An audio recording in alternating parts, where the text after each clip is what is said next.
ايوه يا ضاحي، انت لسه صاحي؟ طب بقول لك ايه، ثانيه واحده. اي لا، انا باخد توت القهوه بتاع كل يوم. بقول لك ادي والنبي الحقنه الوليد وما تخليهوش ينام الا لما اجي. ضاحي. لا، انا النهارده هتكلم عن موضوع الفيلم اللي عايزين ينافسوا بيه افاتار. بقول لك النهارده معايا دكتور امراض سمنه. اتفرج بقى، بدل ما انت كل ما بتيجي تورش في ركبتك بتشيل كرشك الاول. طب يلا انا هقفل، طالع، سلام. اسعد الله مساءكم دائما وحلقه جديده من اسعد الله مساءكم. ليله الدخله من اهم ليالي العمر بالنسبه لاي حد فينا، لكن حد فكر ايه الفرق بين ليله الدخله وصاله السينما؟ على اي حال، فاصل وارجع اقول لكم ايه في البلد حاصل.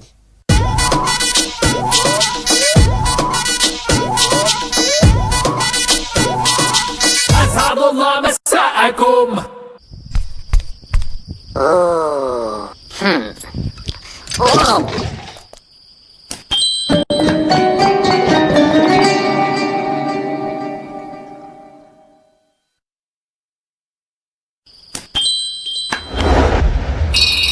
رمضان كريم. ولمبة شو الجزء الأول. نأتي إليكم العمل الذي اختلف عليه الكثير ولم يجتمع عليه أحد. ربع مشكل، أقوى عمل كوميدي لعام 2010 على الإطلاق. يا ليزع يا ابن الايه.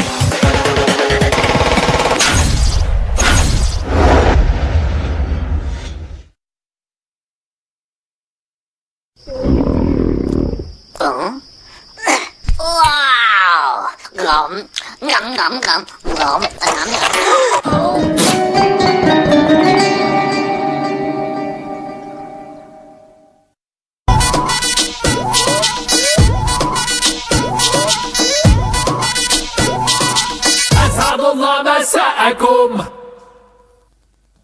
بيقول لك الحريه والشفافيه والديمقراطيه والوحده الوطنيه والقوميه العربيه والإصلاح والتعديل والتغيير ورفعة راسنا في السرير والعلاوة السنوية، أنابيب البوتاجاز وقرار بوقف تصدير الغاز وحرمان أمريكا من المعونة المصرية، اللحمة سواء بتلو أو كندوز، والمدام آخر الشهر مش لاوية البوز بسبب الفلوس الكتير اللي فايضة من الماهية، هوا نضيف والوقوف جنب الضعيف والبنزين عشان نمشي بيه العربية، فلوس المعاش وواحد سافر كذا مرة بالعبارة وعاش، وإلغاء كلمة معناش وإلغاء الضريبة العقارية، دواء آمن وشقة في أي حي إن شاء الله التامن،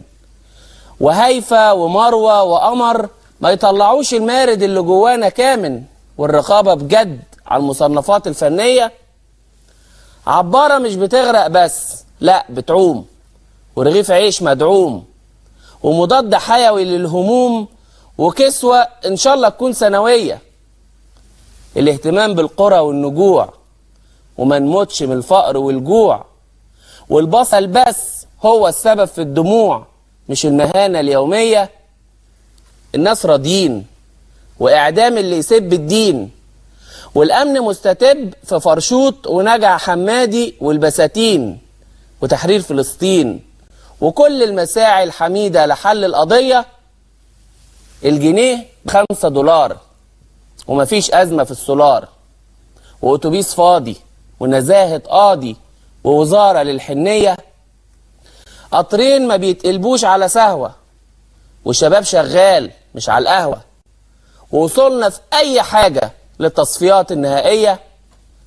كل دي أحلام، بس أحلام عربي الأجنبي. لحد ما تشوفوا فاصل إعلاني هضرب القهوة وآكل شوية خيار وارجع أقول لكم إيه حكاية فيلم أفاتار.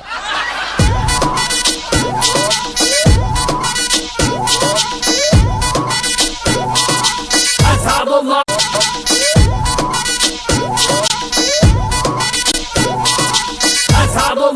مساءكم. بيقول لك بعد تحقيق فيلم افاتار لاعلى ايرادات في تاريخ السينما العالميه وصلت لحوالي 3 مليار دولار، صناع السينما في مصر غاروا من تجربه افاتار وقرروا ان هم يعملوا فيلم يضربوا بيه افاتار ويكسروا حاجز ال 3 مليار دولار. ففكروا يعملوا ايه؟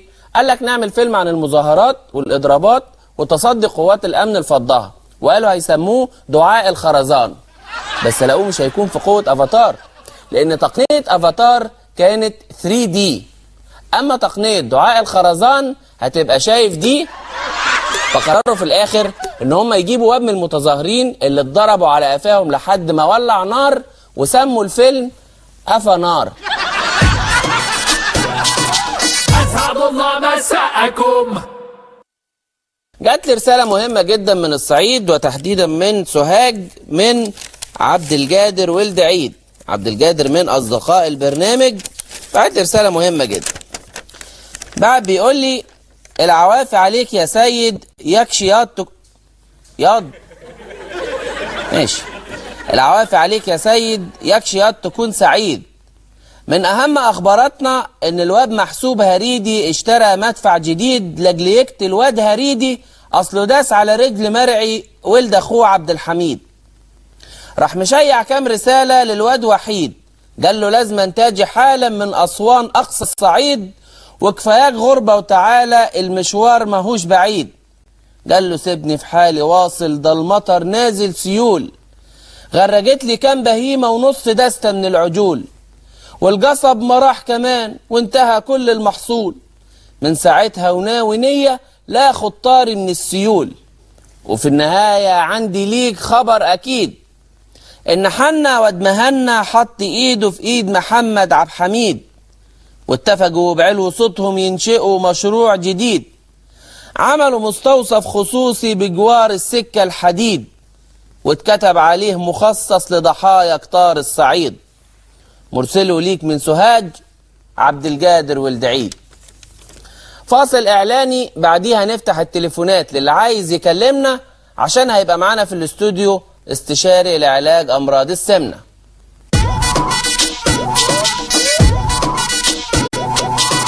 أسعد الله مساءكم.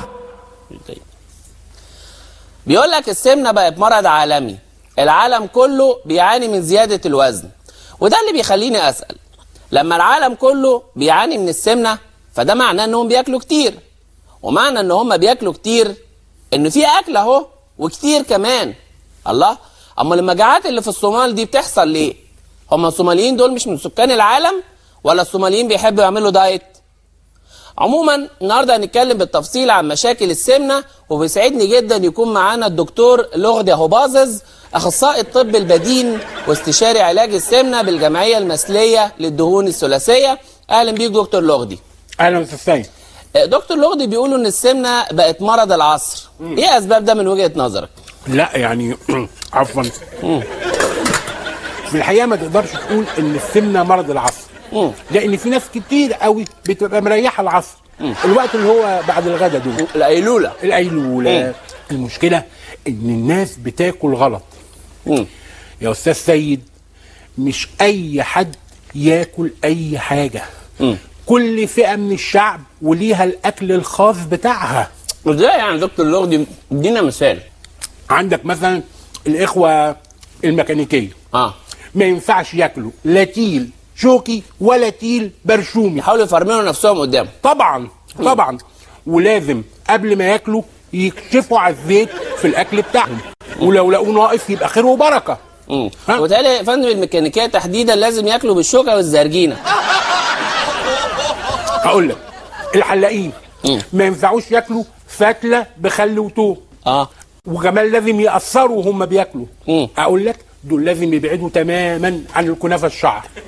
بلاش. الاخوه المكواجيه اكلهم لازم يتسوى على البخار، والعيش بتاعهم لازم يبقى مفرود، ولازم ما يدوسوش في الاكل. بالظبط. وما يسيبوش حاجه الفضره الصبح. ده شيء بديهي. طيب عايز اسال حضرتك برضو على حاجه يا دكتور.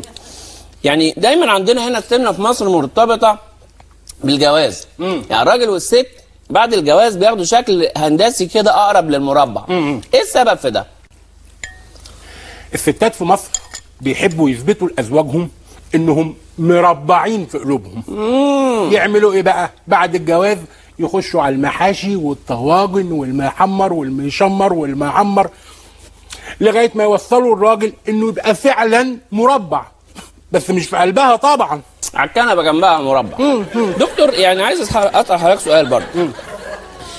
دايما بنسمع بيقول لك اي حد بيعمل رجيم يقول لك الدكتور قال لي كل عيش سن. ايه موضوع العيش السن ده؟ مساله العيش السن دي بترجع للقرون الوسطى. الاطباء ساعتها حبوا يخسسوا فيل. فيل ابو زلومه ده عارفه؟ الفيل. الفيل. ايوه مظبوط. الفيل طبعا بعيد عني وعنك وعن السامعين وزنه تقيل قوي. لا ثانيه بعيد عني وعنك وعن السامعين. أيوة. طب السامعين ماشي عني وعنك يا اخ سيد، ده فوت. ماشي اضرب رز بلبن. الله عليك. عملوا ايه بقى العلماء؟ اقول لحضرتك. عملوا له نظام رجيم مخصوص سموه رجيم سن الفيل. ده ازاي؟ كانوا بيجيبوا العيش مبلول يرموه على الارض قدام الفيل يغرس سنه فيه يقوم يشبع، ومن هنا جت تسميه العيش السن نسبه لسن الفيل. وسن الفيل كان قد ايه وقتها؟ لا ده كان صغير خالص، دول كانوا بيعملوا له رجيم عشان تقل جسمه على قلبه. حبيب قلبي كتكوت قوي. طيب قول لي يا دكتور يعني سؤال كده سريع. يمكن سالت حضرتك قبل كده قلت لك هل نقدر يعني الكاميرا قدام حضرتك وننصح المشاهدين بنظام غذائي معين يوصلهم للوزن المتناسق ده؟ عشان توصل للجسم المثالي ده تتبع الرجيم الاتي. اولا تبعد تماما عن الخضار والفاكهه. يعني فيهم سكر فاكهه والفيتامينات حاجات مفيده. مش عايزين ده خالص. بالظبط. وتتبع نظام الرجيم الاتي. الفطار فطيره مشلتته بالسمنه البلدي. طبعا لا احنا مش عايزين زيت زيتون، مش عايزين الحاجات الخفيفه دي. زيوت تبقى او يعني دهون يبقى سمنه بلدي. هايل. هنمشي بقى على نظام البلدي ده على طول. فطيره مشلتته بالسمنه البلدي معاها من 900 ل 1200 جرام قشطه بلدي. اي حاجه بلدي. مش هنأكد على البلدي تاني بقى. خلاص. ومعاهم سلطانيتين عسل اسود. ما نزودش عن سلطانيتين عسل. لا سلطانيتين عسل، ما احنا بنعمل رجيم يا اخوانا. سلطانيتين يا دوبك. اوكي ده الفطار. الغدا بقى يكتفى تماما بصينيه مكرونه بشاميل. ولو معاها لحمه تبقى ضاني وملبسه، مش حمراء، ملبسه. وطبعا مش محتاج اقول لك انها تبقى بلدي. يعني الفرد صينيه مكرونه بالبشاميل. صينيه اللي هي الوسط دي كده. ده الغدا مع لحمه ضاني ملبسه لو هيبقى فيه لحمه. وبلدي يا استاذ سيد ارجوك. لحمه ضاني ملبسه بلدي. تمام. العشاء بقى. العشاء يبقى حاجه خفيفه. يعني نكتفي ب 10 15 رغيف فينو. معاهم حاجه من الاثنين، يا بيض بالعجوه يا بلح بالسمنه. هتفضل ايه؟ لا بيض بالعجوه طبعا. انا افضل بلح بالسمنه. ليه؟ شوف احنا متوافقين ازاي؟ لا ده بيض بالعجوه ده تحفه. بلح بالسمنه تلاقي السمنه بتنز من الساندوتش، بتنزل من عندك هنا. طب هو البيض بالعجوه ما فيهوش سمنه؟ ما هو رخر بسمنه وحديد. ينز برضه؟ امال ايه؟ جميل قوي. مع مراعاه حاجه مهمه قوي. ميرسي الله يخليك. ده مستوي قوي. حلو قوي. الفتره بين الوجبه والوجبه دي مهمه قوي بقى. الفتره بين الوجبات ما تقلش عن 45 دقيقه. لازم الفتره بين اي وجبه والثانيه ما تقلش عن 45 دقيقه. 45 دقيقه ارجوك. السؤال بقى التقليدي يا دكتور لغدي، بنجوع بين الوجبات، بنروها، مش عارفين نركز، ما بنعرفش نذاكر. اقول له ايه؟ اللي يجوع بين الوجبات يضرب اي حلويات شرقيه يلاقيها قدامه. حلويات شرقيه مظبوط. وكده ممكن يصل لا الرز باللبن احلى. امسك. ممكن يصل للوزن المثالي ماكسيمم في اسبوع. لا اسبوع ايه؟ 10 دقائق يوصل الوزن المتناسق ده. ايوه. عموما النهارده كان معانا دكتور دغدي اباظظ، اخصائي الطب البدين واستشاري علاج السمنه بلدي. السمنه بلدي بالجمعيه المثليه للدهون الثلاثيه. احنا بنشكرك جدا وربنا ينتقم من حضرتك. احنا وانت يا استاذ سيد. فاصل وفقره اعلانيه اخرى ونرجع نشوف ايه الفرق بين صاله السينما وليله الدخله.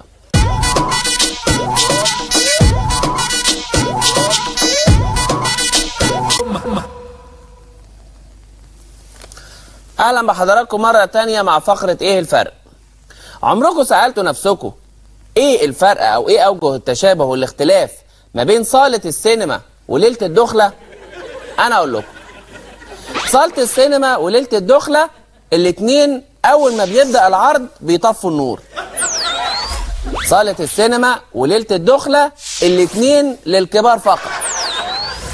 صالة السينما وليلة الدخلة الاتنين غالبا بيبقوا رعب. في السينما لو فاتتك حفلة ممكن تلحق اللي بعدها.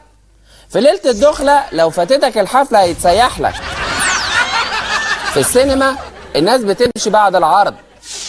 في ليلة الدخلة لازم الناس كلها تمشي قبل العرض. في السينما لما حد بيتصل بيك بتقول له انا في عرض سينمائي. في ليلة الدخلة لما حد بيتصل بيك بتقول له انا في عرضك اقفل. في السينما في استراحة. في ليلة الدخلة يفضل ما يكونش فيه استراحة. في السينما لازم تحجز. في ليلة الدخلة لازم تنجز. في السينما بتطلب فشار. في ليلة الدخلة غالبا انت اللي بتطلع فشار. احنا كده وصلنا لنهاية حلقتنا من اسعد الله مساءكم، ولحد ما نتقابل في حلقة جديدة من يوم جديد يا دوب الحق اشوف ان كان ضاحي ادى الحقنة الوليد. اقعدوا بالعافية.